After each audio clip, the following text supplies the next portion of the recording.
Quand je réfléchissais au concept de maison en voulant construire ma maison, je trouvais l'idée de faire une habitation tout en bois vraiment intéressante. C'est le fun de voir comment on a su utiliser les arbres à leur plein potentiel.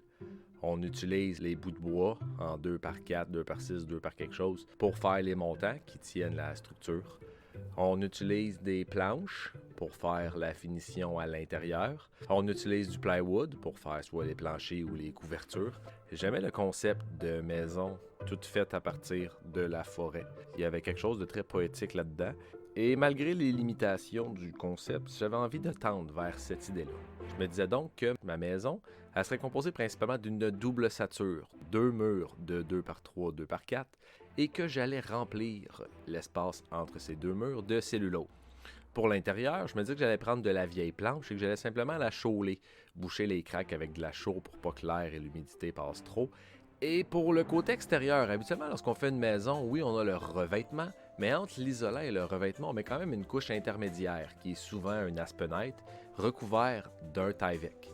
Le Tyvek, son avantage, c'est que c'est un par air. Le but, c'est d'empêcher le vent de rentrer dans ton isolant, mais aussi l'eau. Et une chose qui est importante avec le Tyvek, c'est que c'est perspirant. Il y a une partie d'humidité qui passe. Pour comprendre pourquoi un par air doit laisser passer l'humidité, il faut comprendre l'humidité relative et le point de rosée. Plus l'air est chaud, plus il absorbe d'humidité.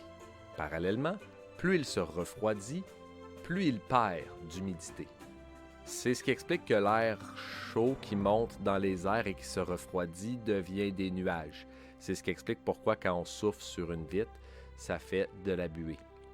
Quand on fait une maison, il faut se rappeler que l'intérieur des murs est chaud et l'extérieur est froid. Donc l'humidité qui passe au travers des murs va constamment se refroidir et donc ne pourra plus garder autant d'humidité.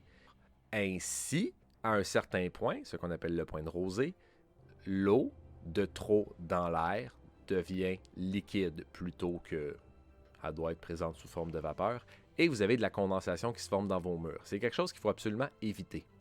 Pour éviter ça, on met un plastique partout sur les murs intérieurs de notre maison pour éviter que l'humidité migre au travers des murs. Évidemment, le plastique n'est pas parfait et les matériaux contiennent déjà une partie d'humidité. C'est pourquoi on met un par-air qui, lui, s'y empêche l'eau de passer, laisse passer l'humidité sous forme gazeuse et ça permet à la maison de sécher. Moi, j'avais entendu dire que les matériaux naturels avaient l'avantage de réguler l'humidité de façon naturelle. C'est le cas des maisons en chanvre ou des maisons en chaux, ou même les maisons en bois aussi, c'est la même chose.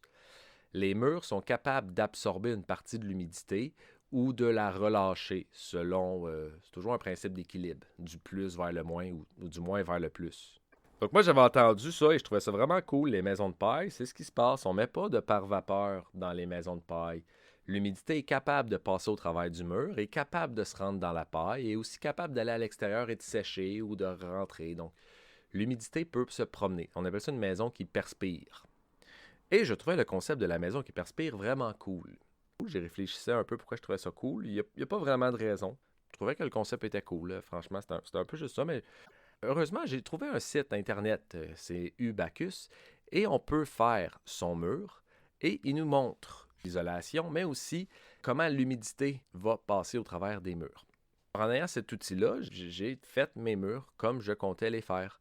À la base, comme ma maison, c'est un pièce sur pièce qui fait 3 pouces d'épais, j'ai mis un 3 pouces de bois et j'avais mon 12 pouces de cellulose. Et en extérieur, j'ai mon pare-pluie. J'ai décidé de faire ma maison sous ce modèle-là parce que je trouvais ça vraiment cool d'avoir une maison qui laisse passer l'humidité. J'ai un ami qui est ingénieur en bâtiment. Et lui, il me disait, faut que tu mettes un pare-vapeur en dedans, sinon tu vas avoir de la condensation. Et je lui disais, ben non, j'en aurais pas. Il me disait, oui, si tu mets pas de pare-vapeur, tu vas avoir un problème. Je lui expliquais que si j'avais assez épais d'isolant naturel, soit la cellulose, qui est comme le bois, qui est capable d'absorber l'humidité et de la relâcher, il allait absorber l'excédent et j'aurais pas de problème. Pour convaincre de mon point, j'ai dit, j'ai trouvé un site internet, j'ai fait mon mur et ça m'a dit que ça marchait. Mais j'avais quand même des doutes. C'était surtout le pare-pluie me faisait peur. Je me demandais s'il allait laisser passer suffisamment d'humidité. J'avais pas peur pour ma cellulose, mais j'avais peur que mon pare-air laisse pas passer assez d'air. Je suis donc allé refaire des calculs. Cette fois, j'ai juste mis 1 pouce de pain. Puis même, je me suis dit, de toute façon, mon pain, il est là pour dire, mais il sera pas calfeutré, scellé. Mes planches vont avoir de l'air en dedans. Donc, avoir du pain, pas de n'avoir, ça revient au même. Alors, j'ai refait mon calcul et je me suis rendu compte que j'allais avoir de la condensation.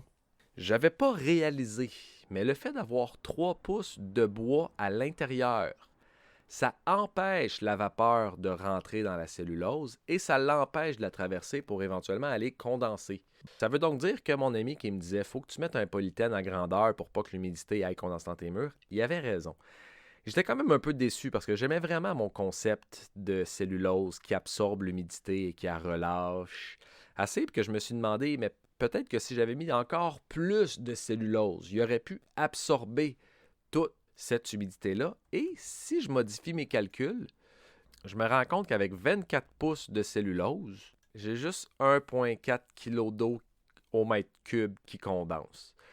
Ce qui est pas top. Si je mets 1 mètre, avec 1 mètre de cellulose, on obtient une condensation qui est correcte. Bref, elle n'est pas parfaite, mais elle est correcte. Mon idée n'est pas complètement fausse. J'aurais l'occasion de faire une maison avec 1 mètre de mur et j'aurais pas à mettre de pare-vapeur. Cela dit, maintenant que j'ai fait ma maison comme ça, je vais changer, je vais y mettre un pare-vapeur. Et l'autre solution à laquelle je vais me résigner, c'est de mettre un échangeur d'air.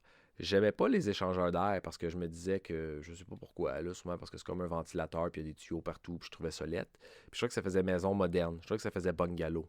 C'est quand tu construis une maison en Repentigny, tu mets un échangeur d'air. Une vieille maison, ils n'ont pas d'échangeur d'air, ils ont des trous partout, donc. J'aimais pas le concept de l'échangeur d'air, mais j'ai quand même pas le choix de renoncer à mes, pas des idéaux, mais plutôt plus des préjugés.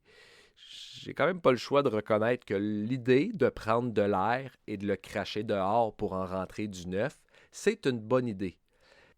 Pour comprendre comment un échangeur d'air fonctionne, c'est ça, c'est qu'il y a de l'air qui rentre, il y a de l'air qui sort, mais ces deux airs-là vont passer dans des tuyaux pour que la chaleur de l'air qui sort réchauffe l'air qui rentre. C'est un peu comme ouvrir une fenêtre, mais sans faire rentrer de froid. Et je dois avouer que c'est quand même un bon concept. Parce que depuis que j'ai étanchéisé ma maison, ça fait 5 ans qu'il y a des trous dans les murs et qu'on voit dehors, mais depuis que je commence à l'étanchéiser, quand j'ai mis mes fenêtres et que je les ai calfeutrées au zip, qui est un genre de silicone qui s'arrache lorsque le printemps arrive, ça sentait vraiment très très toxique dans la maison. Et je me suis rendu compte que c'est beau d'avoir une maison qui laisse passer l'humidité pour qu'il aille dehors, mais ça n'empêche pas que tout ton air vicié, il ne va pas passer au travers des murs pour être filtré par magie et l'air pur de l'extérieur ne va pas rentrer par tes murs pour venir t'abreuver les poumons.